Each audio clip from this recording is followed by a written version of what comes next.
Lifestyle brought to you by 25 years of dedicated service. Josie's, always ahead. ആവശ്യത്തിന് ഉപകരിക്കുന്നവനാണ് യഥാർത്ഥ സുഹൃത്ത്.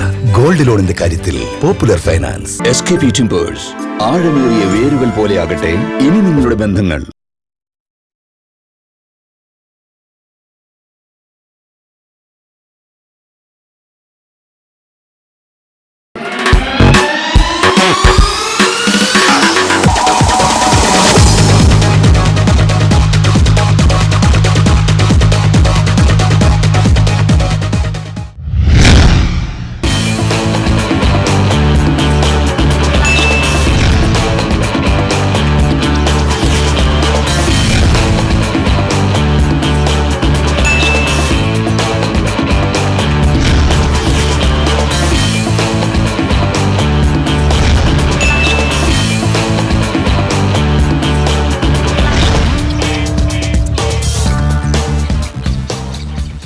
Choose your destiny.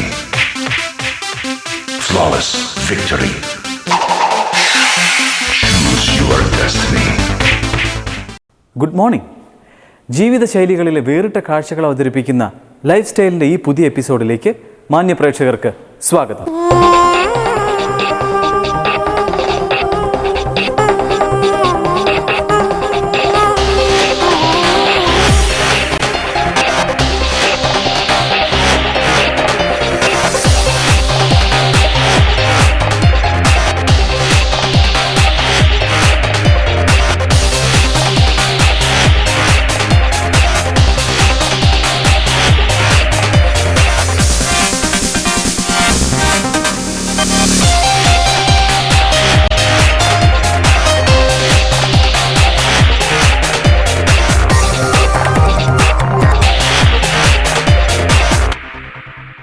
Life സ്റ്റൈലിലേക്ക് ഒരിക്കൽ കൂടി സ്വാഗതം.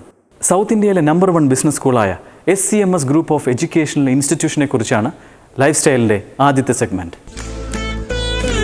കേരളത്തിലെ വിദ്യാഭ്യാസ മേഖലയിൽ കാതലായ മാറ്റങ്ങൾക്ക് നാന്ദി കുറിച്ചുകൊണ്ട് വരാൻ പോകുന്ന മാറ്റങ്ങൾ ദീർഘവീക്ഷണത്തോടെ കണ്ട് ഏറ്റവും മൂല്യവത്തായ വിദ്യാഭ്യാസം വിദ്യാർത്ഥികൾക്ക് ലഭ്യമാക്കുക എന്ന ലക്ഷ്യം നിറവേറ്റിയിരിക്കുന്നു SCMS ഗ്രൂപ്പ് ഓഫ് എഡ്യൂക്കേഷണൽ ഇൻസ്റ്റിറ്റ്യൂഷന്റെ ചെയർമാൻ ഡോക്ടർ GPC നായർ. മഹത്തായ ഒരു ജീവിതശൈലിക്ക് സംസ്കാര സമ്പന്നതയിൽ അധിഷ്ഠിതമായ ഉന്നത വിദ്യാഭ്യാസം നൽകണമെന്ന ഉദാത്തമായ കാഴ്ചപ്പാടിൽ ചിന്തിക്കുകയും അത് അക്ഷരം പ്രതി പ്രാവർത്തികമാക്കുകയും ചെയ്യാൻ ഡോക്ടർ GPC നായർ ഒരു കർമ്മയോഗിയെപ്പോലെ സഞ്ചരിക്കുന്നു.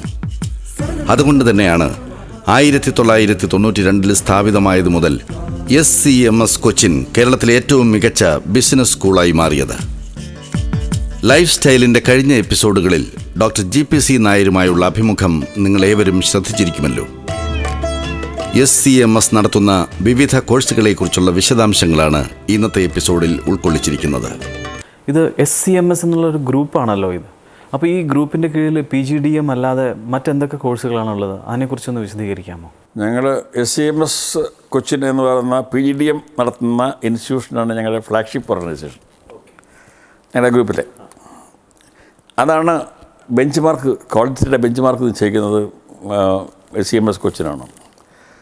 അതുകൂടാതെ ഞങ്ങൾക്ക് MBA നടത്തുന്ന, ഞാൻ നേരത്തെ പറഞ്ഞ പോലെ ഈ കേരളക്കാർക്ക് ഡിപ്ലോമ മോശമാണെന്ന് തോന്നുന്നു, ഡിഗ്രി തന്നെ നിർബന്ധം ആണെന്ന് ഞങ്ങൾക്ക് പറഞ്ഞിട്ട് ആദ്യത്തെ 3-4 കൊല്ലം കേരളക്കാരും ചേരില്ലായിരുന്നു. എല്ലാം ബീഹാറിൽ നിന്നും ബംഗാളിൽ നിന്നും UP നിന്നും ഡൽഹിയിൽ നിന്നൊക്കെയാണ് കുട്ടികൾ വന്നിരുന്നത്.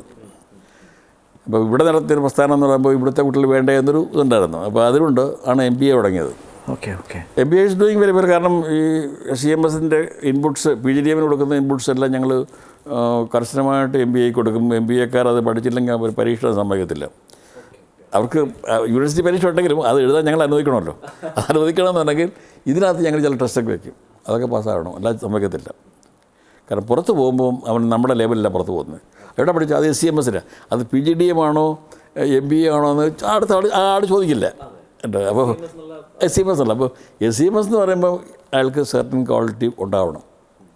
അതുകൊണ്ടാണ് അങ്ങനെ ചെയ്യുന്നത്. അതിൻ്റെ കൂട്ടത്തിൽ ഞങ്ങൾ 2 MCA പ്രോഗ്രാംസ് നടത്തുന്നുണ്ട്.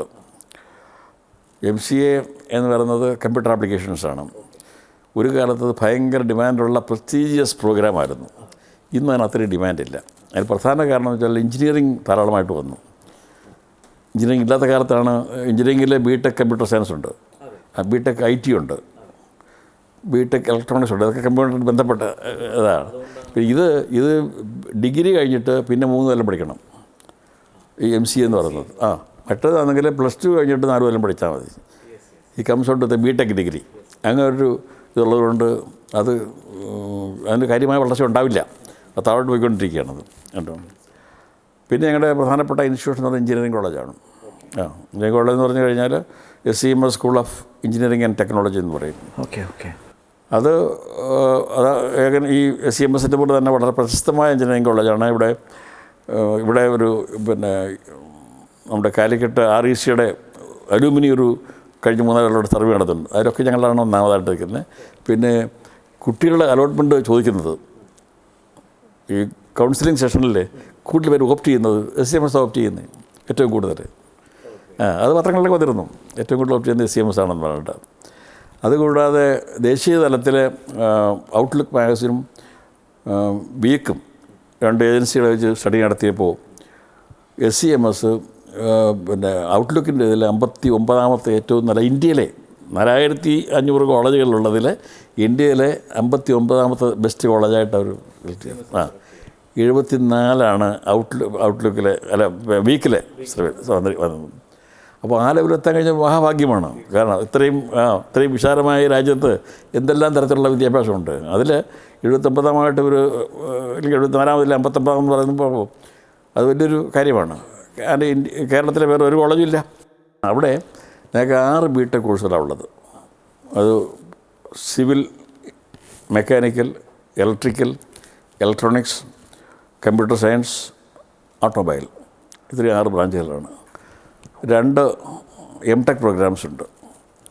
അത് ഇപ്പോൾ ഒന്ന് മെക്കാനിക്കലും മറ്റൊന്ന് സിവിലും, 2 കൂടെ ഈ ജൂണിൽ ഈ അക്കാഡമിക് വർഷം ഉണ്ടാകും. അത് ഇലക്ട്രോണിക്സിലും പിന്നെ ഇലക്ട്രിക്കലിലുമാണ് 2 M.Tech ഉണ്ടാകുന്നത്. അതാണ് അതിൻ്റെ. അത് ഇനിയും വളരെ നല്ല, അത് ഈ പറഞ്ഞാൽ ഞങ്ങൾ പുതിയ ക്യാമ്പസൊക്കെ ഉണ്ടാക്കുന്നതെല്ലാം AC ഒക്കെ ആക്കിയിട്ട് നല്ല മനോഹരമായിട്ടാണ് ഇപ്പോൾ ഉണ്ടാക്കുന്നത്. And it will definitely further go up in stature കേട്ടോ, അത് സംശയമൊന്നുമില്ല. എന്നുവെച്ചാൽ വി ആർ കൺസേൺ, ഞങ്ങളുടെ ക്വാളിറ്റി കാര്യത്തിൽ ഞങ്ങൾക്ക് യാതൊരു കോംപ്രമൈസും ഇല്ല. ഞാൻ നേരത്തെ പറഞ്ഞ 4 പാരാമീറ്റേഴ്സും അവിടെയും ആപ്ലിക്കബിളാണ് കേട്ടോ. Responsive management, committed faculty, discipline and student structure. ഇത് ആദ്യമായിട്ട് അങ്ങനെയാണ് ഞങ്ങൾക്ക് അവിടെ പ്രിൻസിപ്പൽ. അത് അവിടുത്തെ ഞങ്ങളുടെ ഓരോ പ്രസ്ഥാനവും ഓരോരുത്തരെയും ഏൽപ്പിച്ചിരിക്കുന്നത്. നേരിട്ടവളൊന്നും നടത്തുന്നില്ല, എല്ലാത്തിനും അതിൻ്റെതായ ഹെഡുണ്ട്, അവർ നടത്തും. എഞ്ചിനീയറിംഗ് കോളേജിലാണെങ്കിൽ പ്രൊഫസർ മാധവനാണ്, SCMS കൊച്ചിനാണെങ്കിൽ ഡോക്ടർ രാമൻ നായർ എന്ന് പറയും. പിന്നെ MBA ആണെന്നുണ്ടെങ്കിൽ ഡോക്ടർ രാധാ തേവന്നൂർ, MCA ആണെങ്കിൽ ഡോക്ടർ ഇന്ദു നായർ എന്ന് പറയും. ദക്ഷിണേന്ത്യയിലെ ഏറ്റവും മികച്ച 15 ബിസിനസ് സ്കൂളുകളിൽ ഒന്നായി SCMS സ്ഥിരമായി അംഗീകരിക്കപ്പെട്ടു വരുന്നു. കേരളത്തിൻ്റെ മുത്ത് എന്നാണ് ദ വീക്ക് മാസിക SCMSനെ വിശേഷിപ്പിച്ചത്. 2009 മുതൽ തുടർച്ചയായി ബിസിനസ് ഇന്ത്യ മാസിക ഇന്ത്യയിലെ ഏറ്റവും മികച്ച ബിസിനസ് സ്കൂളുകളിൽ ഒന്ന് എന്നും SCMSനെ കണക്കാക്കി വരുന്നു. AICTE നിയോഗിച്ച ഒരു വിദഗ്ധ സമിതിയുടെ പരിശോധനയ്ക്ക് ശേഷം SCMSന്റെ പ്രവർത്തന പാരമ്പര്യവും മികവും കണക്കാക്കി 1998 ഗണ്യമായ സാമ്പത്തിക സഹായവും അംഗീകാരവും നൽകുകയുണ്ടായി. ഇപ്രകാരം AICTEയുടെ അംഗീകാരം ലഭിച്ച ഒരേ ഒരു ബിസിനസ് സ്കൂളാണ് SCMS. വിദ്യാഭ്യാസ സൗകര്യങ്ങൾ, ബൗദ്ധിക സമ്പത്ത്, അക്കാഡമിക് മേഖലാടിസ്ഥാനത്തിലുള്ള പ്രത്യേക പരിശീലനം എന്നിവയെ മുൻനിർത്തി 3 ദേശീയവും 2 അന്തർദേശീയവുമായ അവാർഡുകൾ SCMS നേടിയിട്ടുണ്ട്.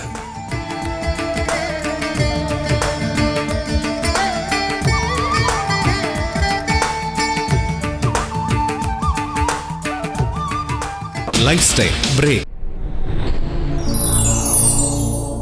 25 years of dedicated service. Josie's, always ahead.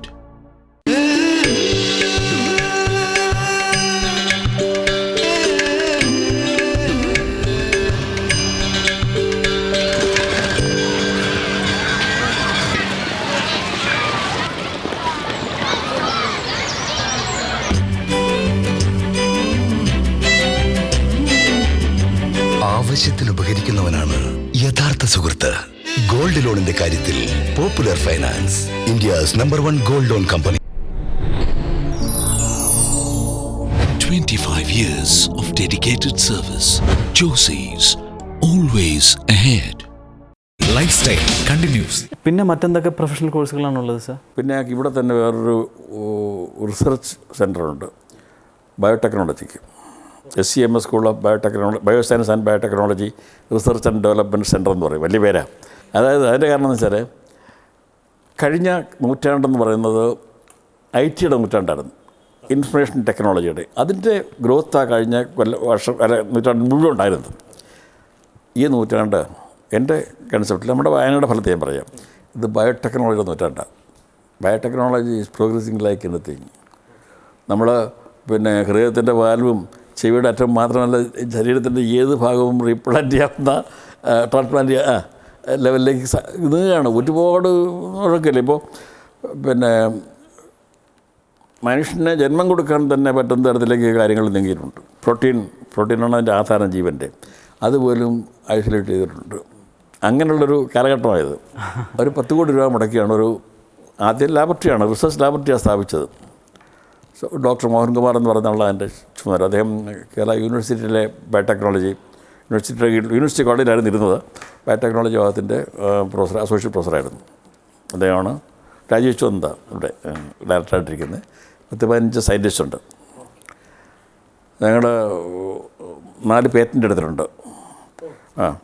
International റെഫറേഡ് ജേർണൽസിൽ 6-7 ലേഖനങ്ങൾ ആർട്ടിക്കിൾ വന്നിട്ടുണ്ട്. അതെന്ന് വെച്ചാൽ വലിയൊരു പ്രസ്റ്റീജാണ്.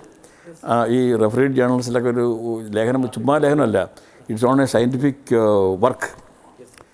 അത് ആരും ക്വസ്റ്റ്യൻ ചെയ്യും, സയൻറ്റിഫിക് കമ്മ്യൂണിറ്റി മുഴുവൻ വായിക്കുന്നത്. അപ്പോൾ അതിൽ വളരെ കെയർഫുള്ളായിട്ട് തയ്യാറാക്കുന്ന സാധനം മാത്രമേ അവർ ഇടുകയുള്ളൂ. അതിന് നമ്മൾ ഉത്തരവാദിയാണ് ഇട്ട് കഴിഞ്ഞാൽ. അങ്ങനെയൊക്കെ അതിൻ്റെ അതിനകത്ത് ലേഖനങ്ങൾ വന്നിട്ടുണ്ട് ഇവിടെ. That means the quality of the scientist are very high. ഈ പേറ്റൻ്റ് എന്തിനൊക്കെയാണ് എടുത്തിട്ടുള്ളത്? പേറ്റൻ്റ് ഒരു സ്റ്റിവിയ പൗഡർ എന്ന് പറയും. അതായത് ഡയബറ്റിക് ടീ ഉണ്ടാക്കാനായിട്ട് ഷുഗർ ഇല്ലാതെ ഈ സ്റ്റിവിയ പൗഡർ പ്രോസസ്സ് ചെയ്ത് വൈറ്റ് പൗഡറാക്കും. അതിൻ്റെ കൂടെ ടീ ലീവ്സ് കൂടെ മിക്സ് ചെയ്തിട്ട് ഇട്ട് കഴിഞ്ഞാൽ ചായയായി. അങ്ങനെയാണ്. അതിന് ഷുഗറില്ല, പക്ഷെ നല്ല മധുരമാണ്. പിന്നെ ഞങ്ങൾ ഈ ഗ്രൗണ്ട് നട്ട് പിന്നെ റീകോമിനൻ്റ് പ്രോട്ടീൻ എന്ന് പറയും, പ്രോട്ടീൻ എൻറിച്ച് ആക്കാനായിട്ട് ഇപ്പോൾ ഉള്ളതിന് വളരെ കൂടുതലായിട്ട്. അതുപോലെ തന്നെ ബനാനയിൽ ഇത് രണ്ടും ചെയ്യുന്നുണ്ട്, അത് ഡെവലപ്പ് ചെയ്തുകൊണ്ടിരിക്കുകയാണ്. അതുകൂടാതെ ഈ തണ്ടുതുരപ്പം മുഴുവൻ ഈ കാർഡമം പ്ലാന്റിലേ അതിനെ റെസിസ്റ്റ് ചെയ്യുന്ന ഒരു new variety of cardamom plant അതിവിടെ ഡെവലപ്പ് ചെയ്തിട്ടുണ്ട്. ഇപ്പോൾ ഞങ്ങളുടെ ഒരു 80 ലക്ഷം രൂപയുടെ ഒരു പ്രോജക്റ്റ് ഞാൻ കോക്കനട്ട് ബോഡിയിൽ നിന്ന് കിട്ടുന്നുണ്ട്. കോക്കനട്ടിൻ്റെ പ്രിസർവേഷനും കാര്യങ്ങളൊക്കെ ആയിട്ട് അതൊക്കെ വരുന്നുണ്ട്. അത് കൂടാതെ ഞങ്ങൾ 4 MSc പ്രോഗ്രാംസ് നടത്തുന്നുണ്ട് MG യൂണിവേഴ്സിറ്റിയുടെ. ഫ്രോണ്ടിയർ ഏരിയാസ് ഓഫ് ബയോടെക്നോളജി, അത് മോളിക്കുലർ ബയോളജി. ഇന്ത്യയിൽ വരങ്ങില്ലത്. Molecular biology, genetic engineering, proteomics, toxicology, biomaterials and tissue engineering. Biomaterials and tissue എന്ന് പറയുന്നത് ഈ റീപ്ലേസ് ഓർഗൻസ് അല്ലേ, അതിൻ്റെ ടെക്നോളജിയാണ്. മോളിക്കുലർ ബയോളജി, ജനറ്റിക് എഞ്ചിനീയറിംഗ് എന്ന് പറഞ്ഞാൽ വളരെ അഡ്വാൻസ്ഡ് ലെവലിലുള്ള കാര്യങ്ങളാണ് കേട്ടോ. ഇപ്പോൾ ഈ പേരൻ്റ് ഇത് നിശ്ചയിക്കുന്നു പറഞ്ഞില്ലേ, അതൊക്കെ we can easily do it here. അതിനുള്ള ഫെസിലിറ്റി എല്ലാം ഉണ്ട്. 4 MSc പ്രോഗ്രാം വന്നപ്പോൾ ഒരു പ്രശ്നമുണ്ടായി. യൂണിവേഴ്സിറ്റിയിൽ ഇത്തരം പ്രോഗ്രാമില്ല, അപ്പോൾ അതിന് ബോർഡ് ഓഫ് സ്റ്റഡീസ് ഇല്ല, അതിന് പിന്നെ സിൻഡിക്കേറ്റിൽ ഇതിനെ പറ്റിയുള്ള അറിയാവുന്ന ആളുകളില്ല. പുതിയ പ്രോഗ്രാമായുണ്ട്, അതുകൊണ്ട് ഇത്തിരി ഡിഫിക്കൽട്ട് ഉണ്ടായിരുന്നു. അന്ന് ഞാൻ അന്നത്തെ വിദ്യാഭ്യാസ മന്ത്രിയായിരുന്ന ശ്രീ MABയുടെ സഹായം കൊണ്ടാണ് അംഗീകാരം കിട്ടിയത്. അത് ശരിക്കും പിക്കപ്പ് എന്ന് പറയാൻ പറ്റത്തില്ല, കാരണം ഇപ്പോഴും നമ്മുടെ കുട്ടികൾക്ക് ഒരു അവയർനെസ് ആയിട്ടില്ല. ധാരാളം സ്കോപ്പുള്ളതാണ്. ബയോടെക്നോളജി ലാബ്, പിന്നെ ബയോ ഫാർമ കമ്പനികളില്ലേ, അവിടെ നാഷണൽ റിസർച്ച് ലാബറട്ടറീസ്, റിസർച്ചുള്ള മെഡിക്കൽ കോളേജുകൾ, ഇവിടെ എല്ലാം ധാരാളമായിട്ട് ആവശ്യമുള്ളതാണ് ഈ പാസ്സാകുന്നവർ. ഇതൊരു പാരാമെഡിക്കൽ കോഴ്സ് എന്ന് വേണമെങ്കിൽ പറയാവുന്നതാണ്. പക്ഷേ അധികമായിട്ട് കുട്ടികൾ ചേരാൻ വരുന്നില്ല, കാരണം അവയർനെസ് ഇല്ലാത്തതുകൊണ്ട്. അപ്പോൾ അത് നമുക്ക് വലിയ ഫുൾ പേജ് പരസ്യം കൊടുത്ത് അവയർനെസ് ഉണ്ടാക്കാൻ നോക്കില്ലല്ലോ. പക്ഷേ ഇൻ കോഴ്സ് ഓഫ് ടൈം അത് അംഗീകരിക്കപ്പെടും. അത് പിന്നെ അഫിലിയേഷൻ പത്രം ഞങ്ങൾ അണ്ണാ യൂണിവേഴ്സിറ്റി ചെന്നൈയിലെ അവരുടെ റിസർച്ച് സെൻ്ററായിട്ട് അതിൻ്റെ അംഗീകാരം കിട്ടിയിട്ടുണ്ട്. മൈസൂർ യൂണിവേഴ്സിറ്റിയുടെ അംഗീകാരമുണ്ട്. ബയോടെക്നോളജി ഗവൺമെൻറ് ഓഫ് ഇന്ത്യയുടെ ഡിപ്പാർട്ട്മെൻറ്റ് ഓഫ് ബയോടെക്നോളജിയുടെ അംഗീകാരമുണ്ട്. പിന്നെ department of scientific and industrial റിസർച്ചിൻ്റെ അംഗീകാരമുണ്ട്. ഈ ബയോടെക്നോളജി റിസർച്ച് ചെയ്യണമെന്നുണ്ടെങ്കിൽ അവർ രണ്ട് ഈ കേന്ദ്ര ബോഡീസില്ലേ അതിൻ്റെ രണ്ടിൻ്റെ അംഗീകാരം വേണം. ഒരു പ്രോജക്റ്റ് ചെയ്യണമെന്നുണ്ടെങ്കിൽ അവരുടെ പെർമിഷൻ വേണം. ബയോടെക്നോളജി അങ്ങനെ ചുമ്മാ ചെയ്യാനൊക്കത്തില്ല. ഇത് കൂടാതെ ഞങ്ങൾ ബാംഗ്ലൂരിൽ പുതിയ ക്യാമ്പസ് തുടങ്ങുകയാണ്. ഇവിടെ തൽക്കാലം നിർത്തി വെച്ചിട്ടുണ്ട്. ബാംഗ്ലൂരിൽ എക്സ്പാൻഷൻ അവിടെ ഒരു എഞ്ചിനീയറിംഗ് കോളേജ്, ഒരു PGDM പ്രോഗ്രാം, ഒരു MBAയും. PGDM അവിടെ അവയർനെസ് ഉണ്ട്, ഇവിടുത്തെ പോലല്ല. അപ്പോൾ PGDM MBAയും ഇവിടെ തുടങ്ങാനായിട്ട് ഞങ്ങളുടെ 10-12 ഏക്കർ സ്ഥലം ഒക്കെ മേടിച്ചിട്ടുണ്ട്. അതിൻ്റെ പ്രോസസ്സ് നടക്കുകയാണ് ബാംഗ്ലൂരിൽ. ലണ്ടനിൽ ഒരു ബിസിനസ് സ്കൂൾ തുടങ്ങാൻ ഞങ്ങൾ. Great sir. അത് ജൂണിൽ പ്രവർത്തനം ആരംഭിക്കും. അവിടെ പിന്നെ സ്ഥലമൊക്കെ എടുത്തു. യൂണിവേഴ്സിറ്റിയായിട്ടുള്ള അഫിലിയേഷൻ്റെ പരിപാടി, അഫിലിയേഷൻ്റെ വാലിഡേഷൻ എന്നാണ് പറയുന്നത്. അതെല്ലാം ശരിയാക്കി ഡയറക്ടറെ നിയമിച്ചു. ഇപ്പോൾ ഫാക്കൽറ്റിയെ നിയമിക്കുന്ന പ്രോസസ്സിലാണ്. ജൂണിൽ ആരംഭിക്കും. അതും ഈ എഞ്ചിനീയറിംഗ് ബന്ധപ്പെട്ട? ഇല്ല, ബിസിനസ് സ്കൂൾ മാത്രം. പ്യൂർലി ബിസിനസ് സ്കൂളാണ് സാർ. ബിസിനസ് സ്കൂളിൻ്റെ കൂടെ ഡിഗ്രി പ്രോഗ്രാം നമുക്ക് നടത്താം യൂണിവേഴ്സിറ്റിയുടെ. അപ്പോൾ BSc in business economics, BCom കൊമേഴ്സിൽ ഡിഗ്രി, അതൊക്കെ നമുക്ക് നടത്താതിൻ്റെ കൂടെ ഇംഗ്ലീഷ് ടീച്ചിങ്ങും ആകാം. അതാണ് അവിടെ ഏറ്റവും വലിയ സ്കോപ്പുള്ളൊരു കാര്യം. ഇംഗ്ലീഷ് ടീച്ചിങ്ങാണ്. അത് ഇംഗ്ലീഷുകാരനല്ല, ധാരാളം ആർട്ടിസ്റ്റ് വരുമല്ലോ, പുറത്തുനിന്ന് ആളുടെ വരുമല്ലോ. അവിടെ വന്നു കഴിഞ്ഞ് അവൻ ഇംഗ്ലീഷൊന്നും അറിയാതെ വരുന്നത്. ഇംഗ്ലീഷ് നമ്മളെപ്പോലുള്ള അവർ ഭരിച്ച രാജ്യങ്ങളിലേ ഉള്ളൂ ഇംഗ്ലീഷ് അറിയാവുന്നവർ ഉണ്ടാവും. അപ്പോൾ അങ്ങനെ വരുന്നത് ഇപ്പോൾ ചൈനയിൽ നിന്ന് ഒരുപാട് കുട്ടികൾ അമേരിക്കയിലൊക്കെ പഠിക്കാൻ പോകുന്നില്ലേ. അപ്പോൾ ആദ്യത്തെ ഒരു 3-4 മാസം അവർ ഇംഗ്ലീഷ് പഠിക്കുകയാണ് ചെയ്യുന്നത്. അപ്പോൾ അതൊരു നല്ല ലുക്രേറ്റീവായിട്ടുള്ളൊരു പരിപാടിയാണത്. അപ്പോൾ അത് അതിൻ്റെ കൂടെ നടത്താം. ഞങ്ങൾ SCMS London school of business എന്നാണ് പറയുന്നത്. അത് കംപ്ലീറ്റായിട്ട് ഫോറിനേഴ്സ് മാത്രം, നമ്മുടെ ഇവിടുന്ന് ആരെയും കൊണ്ടുപോകുന്നില്ല. അതിൻ്റെ അഡ്വാൻറ്റേജ് എന്ന് പറഞ്ഞു കഴിഞ്ഞാൽ ആ ഫാക്കൽറ്റി നമുക്ക് ഇവിടെ കൊണ്ടുവന്ന്, ഇപ്പോൾ ഞങ്ങൾ 6-7 യൂണിവേഴ്സിറ്റി ടൈപ്പ് എന്ന് പറഞ്ഞില്ലേ, ആ ടൈപ്പ് പലതും വേണ്ടെന്ന് വെച്ചിട്ട് നമ്മുടെ സ്വന്തം ഫാക്കൽറ്റിയെ അവിടെ നിന്ന് കൊണ്ടുവന്നിട്ട് നമ്മുടെ വീട്ടിൽ പഠിപ്പിക്കാൻ പറ്റും. പിന്നെ ഇവർക്ക് അങ്ങോട്ട് പോയി പഠിക്കണമെങ്കിൽ പഠിക്കാം. സെലക്ടഡ് സ്റ്റുഡൻസിന് അതിനുള്ള സൗകര്യം ഉണ്ടാക്കാൻ നോക്കും. കാരണം ഞങ്ങൾക്ക് 10,000 സ്ക്വയർ ഫീറ്റ് ഏറിയുണ്ട്. ഇപ്പോൾ സഡനായിട്ട് അതിന് മൊത്തം ഉപയോഗം ഒന്നും വരത്തില്ല. അങ്ങനെയുള്ള എല്ലാ ഫെസിലിറ്റിയും നമുക്ക് കഴിയും ഈ സ്കൂള് അവിടെ ബിസിനസ് സ്കൂൾ വരുന്നതുകൊണ്ട്. ഇവിടുത്തെ ക്വാളിറ്റി കൺസർവബിളായിട്ട് എൻഹാൻസ് ചെയ്യാനുള്ള ഒരു സ്കോപ്പുമുണ്ട്. പിന്നെ ഈ പറയുന്ന പോലെ ചിലവൊന്നുമില്ല അവിടെ പോയി ഒരു MBA എടുക്കാനായിട്ട്. 14 മാസമേ വേണ്ടൂ. 10 മാസം പഠിത്തവും 4 മാസം പ്രോജക്റ്റും, അത്രയേ ഉള്ളൂ. ഒരു 25-30 ലക്ഷം രൂപ ഉണ്ടെങ്കിൽ ഇവിടുത്തെ ഒരു കുട്ടിക്ക് ലണ്ടനിൽ പോയിട്ട് താമസിച്ച് പ്രൈവറ്റ്, ഇപ്പം ജോലി ചെയ്യാനൊക്കെ ഇല്ല, ജോലി ചെയ്യാതെ തന്നെ പിന്നെ ഡിഗ്രി എടുത്ത് വരാൻ കഴിയും. മാക്സിമം വന്നാൽ 30 ലക്ഷം രൂപ വേണ്ടി വരും. അത് ഞങ്ങളൊരു ഹോസ്റ്റൽ എടുക്കുന്നുണ്ട്. ഈ ആദ്യം വരുമ്പോൾ കുറച്ച് ദിവസം കുട്ടികൾക്ക് താമസിക്കാനായിട്ട് ഒരു പരിഭ്രമം കാണുമല്ലോ, പുതിയ രാജ്യത്തേക്ക് വരികയല്ലേ. അപ്പോൾ അവർ നമ്മൾ ഹോസ്റ്റൽ താമസിച്ചു. അത് കഴിഞ്ഞ് അവർക്ക് ഈ ഹോം സ്റ്റേ ഉണ്ട് അവിടെ. അത് നൂറ്റാണ്ടിലായിട്ടുള്ളൊരു സിസ്റ്റമാണ് അവിടെ. നമ്മുടെ ഇവിടെ നിന്നൊക്കെ നെഹ്റു ഉൾപ്പെടെയുള്ള ആളുകളൊക്കെ പഠിക്കുമ്പോൾ അവരെല്ലാം ഹോം സ്റ്റേ ആണ് ഉപയോഗിച്ചിട്ടുള്ളത്. അതൊരു കസ്റ്റമറി ആയിട്ടുള്ളൊരു കാര്യം. അത് ഉപയോഗിക്കാൻ പറ്റും ഇവിടെ ഇപ്പോഴും. അത് കിട്ടുന്നിടം വരെ താമസിക്കാനായിട്ട് ഒരു താമസ സ്ഥലം എന്നുള്ള നിലയ്ക്കാണ് നമ്മൾ ചെയ്യുന്നത്. ഗവൺമെൻറ് നമുക്ക് വിസ തരും. നമുക്ക് 1500 വിസ വരെ കിട്ടും ഒരു കൊല്ലം. വിസ തരുന്നത് കുട്ടികളെ പുറത്തുനിന്ന് കൊണ്ടുവരാനാണ്. ചൈന, ആഫ്രിക്കൻ രാജ്യങ്ങൾ, ഇന്ത്യ, മറ്റ് ഏഷ്യൻ രാജ്യങ്ങൾ, ഇവിടെ നിന്നൊക്കെ നമുക്ക് കുട്ടികളെ നമ്മുടെ ഈ വിസ ഉപയോഗിച്ച് ഇംഗ്ലണ്ടിലേക്ക് കൊണ്ടുവരാം, പഠിക്കാനായിട്ട് കൊണ്ടുവരാം. ഒൺലി തിങ് ഈസ് നമ്മൾ കൊണ്ടുപോകുന്ന കുട്ടികൾ അവിടെ ചെന്ന് പ്ലെയിനിൽ നിന്ന് ഇറങ്ങിക്കഴിഞ്ഞാൽ അവൻ സ്ഥലം വിട്ട് പോകരുത്. അവൻ കോളേജിൽ ചേരണം. എന്താ വെച്ചാൽ ടെററിസ്റ്റ് വരും. വിദ്യാർത്ഥി എന്നുള്ള രീതിയിൽ ഈ വിസ ഫെസിലിറ്റി ഉപയോഗിച്ചിട്ട് അവൻ വന്ന് ഡിസപ്പിയർ ചെയ്യണം. അവൻ ഡിസപ്പിയർ ചെയ്താൽ നമ്മൾ ആൻസർ ചെയ്ത് വെക്കുള്ളൂ കേട്ടോ. ജയിലിൽ വരെ പോകേണ്ടി വരും നമ്മൾ. അതൊരു വലിയൊരു അപകടമുണ്ട്. അപ്പോൾ ഞങ്ങളിപ്പോൾ ചൈനയിലൊക്കെ നമ്മളെ ANC ആയി ഇപ്പോൾ തന്നെ. അപ്പോൾ നേരത്തെ പറഞ്ഞതിൽ